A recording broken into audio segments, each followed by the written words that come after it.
What if the man the West buried was never truly gone? In the ruins of Libya, a name long whispered in fear and reverence has returned. Saif al-Islam Gaddafi, the son of the man the world thought it had erased. The son of Muammar Gaddafi, the man the West feared most, the man whose fall was celebrated as liberation, but remembered by millions as the day Libya died. For more than a decade his ghost has haunted the deserts. The laughter of Western leaders still echoes. We came, we saw he died. But behind that laughter came silence. Cities without power, families without homes, hospitals without medicine, a proud nation stripped of its dignity. And now from that silence, a familiar shadow rises again, older, wiser, unbroken. He speaks softly but carries the weight of history on his shoulders. Now I am a free man. I am arranging to return. The announcement sent ripples through Tripoli and panic through Western capitals. Because if Libya dares to remember its past, if the son of Gaddafi returns to finish what his father began, the foundations of the world's illusion of control may crumble. This is not just a political comeback. It is a reckoning. A question echoing through the Middle East and across Africa. Can a nation rise again from the ashes of a Western war? Can a name once cursed become the key to unity? Or will history repeat itself in betrayal and blood? You are about to witness a story. The headlines refuse to tell the story of a son, a shattered nation, and a ghost the West can't forget. Please share this video if you believe Libya deserves to choose its own destiny. And subscribe if you believe that the truth is more important than the headlines. In October 2011, the desert of Sirte burned beneath the roar of NATO jets. Columns of smoke rose where a nation once stood proud. That was the day Libya's story changed forever. The man who defied the West for more than 4 decades, Muammar Gaddafi, was cornered, beaten, and killed by rebel forces backed by Western powers. Across the Atlantic, the images were broadcast live, Hillary Clinton laughing before cameras, her voice sharp and unforgettable. We came, we saw he died. Around her, journalists chuckled. To them, it was victory. But for Libya, it was the beginning of an unending night. When President Barack Obama called Gaddafi's death a new beginning, many believed him. The world spoke of freedom, democracy, and hope. But within months, the truth began to reveal itself not through speeches, but through silence. Ministries emptied. Government buildings stood abandoned. The Libyan army, once among the strongest in Africa, crumbled into 100 fragments. Each militia took up its own flag, its own anthem, its own vision of liberation. Tripoli became a fortress city controlled by competing warlords. Benghazi turned into a battleground. And the dream of democracy promised by the West dissolved into chaos. The infrastructure that had supported ordinary life, healthcare, education, housing, energy, collapsed overnight. Once Libya had offered free schooling, universal healthcare, and fuel cheaper than bottled water. Now, families lived in darkness as power grids failed. Doctors fled the country. Children grew up knowing only checkpoints and gunfire. In the shadows of that collapse, darker forces crept in. ISIS, Al-Qaeda, and mercenary networks found a new home amid the ruins. Human traffickers built empires trading lives for profit. Along Libya's Mediterranean coast, slave markets reopened for the first time in the 21st century. Men and women were sold for as little as $400. The same Western nations that had promised democracy turned away. They had no plans for rebuilding, no strategy for peace, only silence. Their embassies evacuated, their media moved on. Libya was left to rot. For years, the country that once led Africa in literacy, infrastructure, and women's education became a cautionary tale. International banks froze Libya's billions in assets. Oil fields, once the lifeblood of the nation, became spoils of war fought over by militias and foreign contractors. And so the question began to grow among ordinary Libyans. Was this really liberation? In markets and mosques, whispers turned into open nostalgia. People began to remember the Gaddafi years, not with propaganda, but with longing. They remembered streets safe at night, free hospitals, clean water, and national pride. They remembered a time when Libya stood tall without foreign aid. That nostalgia wasn't for dictatorship, it was for stability, for a nation that functioned. The so-called revolution had given them everything but peace. By 2016, a young generation that had grown up entirely under chaos knew only one truth: their parents' enemies had become their jailers. The new Libya was neither free nor united. It was a divided land ruled by guns, greed, and fear. And yet even in those darkest years, one name continued to haunt the country's conscience: Gaddafi. Not just the father, but the son who vanished into the desert the day Tripoli fell. Saif al-Islam Gaddafi, once called the bridge between Libya and the West, had disappeared without a trace. Some said he was dead, others swore he was in hiding. But what no one could deny was that Libya had become everything his father warned it would be if the West ever intervened, a broken nation stripped of its soul. And so when a rumor began to spread years later, the son of Gaddafi is alive, people didn't laugh. They listened. Because in a land where hope had been buried under ruins, the ghost of the past was beginning to sound like the only future left. For years, his name was a whisper carried by the desert wind. Saif al-Islam is alive. The man the world thought was dead had survived, scarred, silent, and patient. Captured in 2011 by his own countrymen near the desert town of Ubari, the son of Gaddafi was dragged before a rebel court through a shaky video link. He was accused of war crimes, condemned by the International Criminal Court, and forgotten by the very world that had cheered his father's death.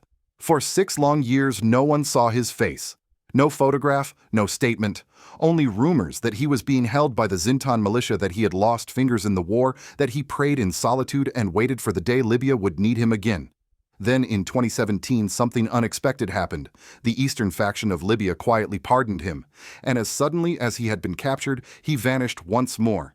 No one knew where he went. Some said Niger, others the deep Sahara. But whispers grew louder. The ghost of Gaddafi was moving again. 4 years later, the silence broke. In 2021, Saif al-Islam Gaddafi appeared before the world, older, calmer, but unmistakably his father's son. His voice was low, deliberate, almost prophetic. He spoke not as a fugitive, but as a man reborn. "Now I am a free man," he said. "I am arranging to return to the political scene." In that moment, Libya held its breath. He condemned the ruling elite politicians who had traded freedom for foreign control, who let oil wealth vanish while citizens begged for fuel. His words were laced with sorrow and anger. "We export oil to Italy, yet our people live in darkness. What is happening is beyond failure. It is a farce." Across the country, his voice echoed like a thunderclap. For those who once served his father, it was a call to arms, not of war, but of memory. For the young who had known only chaos, it sounded like hope. And then came the moment that turned whispers into wildfire. Saif al-Islam Gaddafi announced his intention to run for president. The date chosen was symbolic: December 24th, 2021, Libya's Independence Day. The timing was perfect, the message unmistakable: rebirth. In Tripoli, crowds gathered, holding up old green flags, the colors once banned under the new government. In Benghazi, tribal elders met secretly, pledging support. On social media, the slogan spread like fire: "Politicians have given you nothing but suffering." It's time to return to the past. Western diplomats watched uneasily. The same capitals that had celebrated his father's death now whispered in panic. A new Gaddafi, fluent in English, educated in London, and beloved by the poor, was more dangerous than the old one. Inside Libya, reactions split the nation in two. To some, Saif was the savior, the man destined to restore stability. To others, especially those who had fought in the 2011 revolution, he was the ghost of tyranny. Many feared revenge, others feared relevance, because if a Gaddafi returned, it meant the revolution had failed.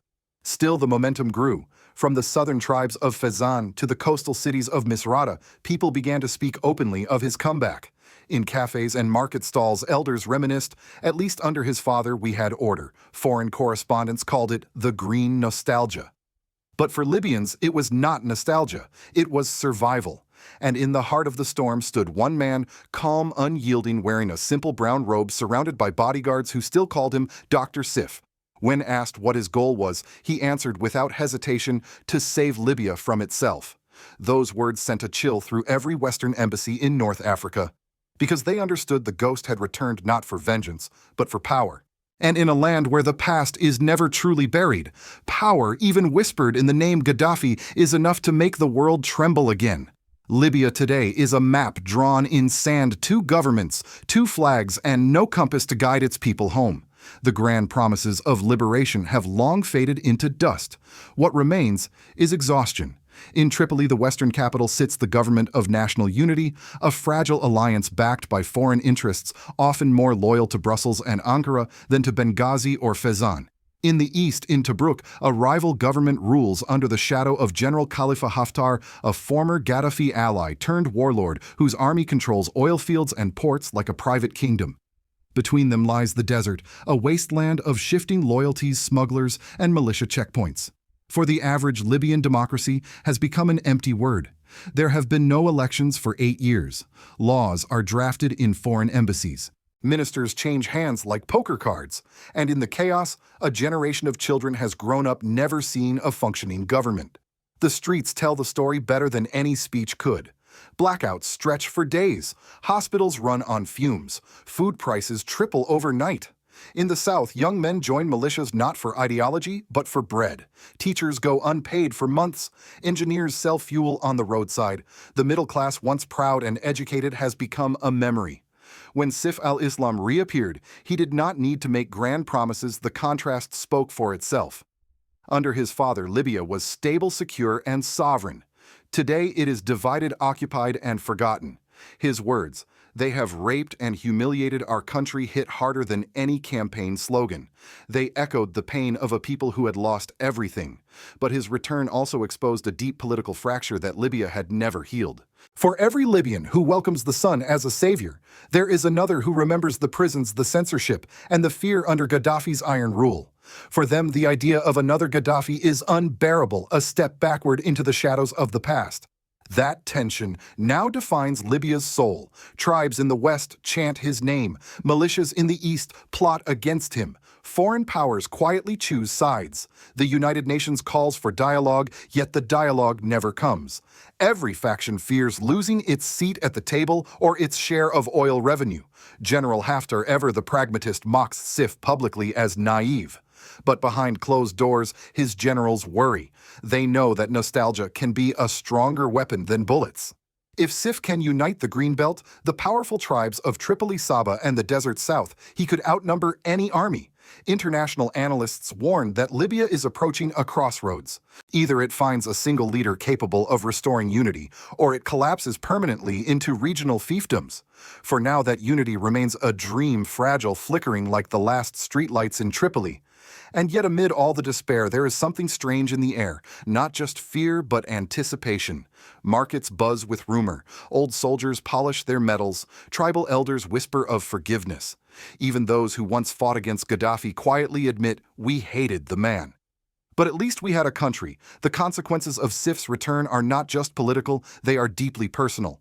He has reopened the wound that the world tried to forget.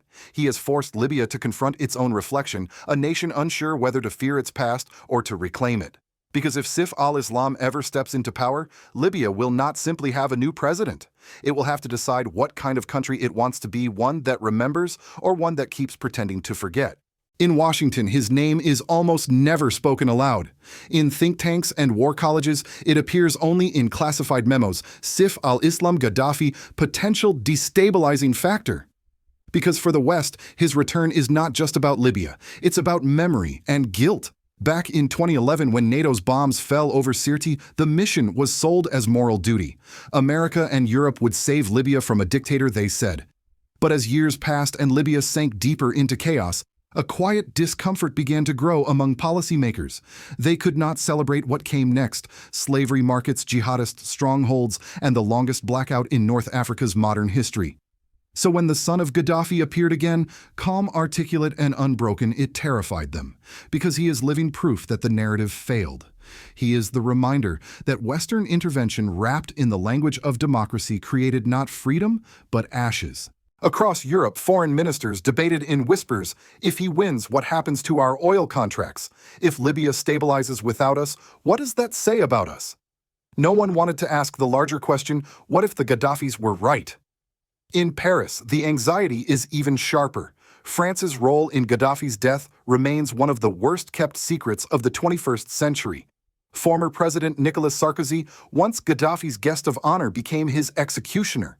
Many in France fear that a triumphant Saif al-Islam would expose those old ties and the billions in campaign funds that allegedly flowed from Tripoli to Paris before the bombs fell. Meanwhile, Russia and Turkey see opportunity. Moscow, remembering Gaddafi's old friendship, positions itself as a patron of Libyan sovereignty. Russian advisors quietly meet with tribal elders. Turkey, playing both sides, offers reconstruction deals to whoever promises stability.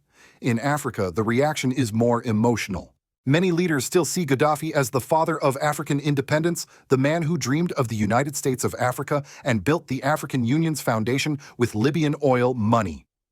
Now Saif al-Islam's return stirs something deeper, the hope that Libya might rejoin the continent, not as a battlefield, but as a symbol of renewal. From Bamako to Ouagadougou, from Niamey to Accra, people whisper, if Libya can rise again, maybe Africa can too. But in Western capitals, hope is replaced by fear. Analysts warn that a sovereign Libya could align with Russia or China, threatening Europe's southern flank and energy routes. Washington fears another populist wave, a North African leader unbought, unbowed, and unforgiven. So the question now echoes far beyond Tripoli. Will the West sit back and watch as Gaddafi's son returns to power? Or will history repeat itself, this time not with bombs, but with economic sabotage and quiet pressure? Because the truth is, Libya's struggle is no longer just Libya's. It is a mirror reflecting the entire world's hypocrisy about freedom and control. And as the cameras turn back to North Africa, the same powers that once shouted liberation now hold their breath, fearing that the ghost they buried might yet rise to haunt them again. The desert keeps its secrets well. And somewhere between the ruins of Sirte and the silence of Tripoli, one question lingers like dust in the wind. Can Libya ever be whole again? Saif al-Islam Gaddafi stands today not as a hero or a villain, but as a mirror reflecting the wounds of a world that still hasn't learned from its own mistakes.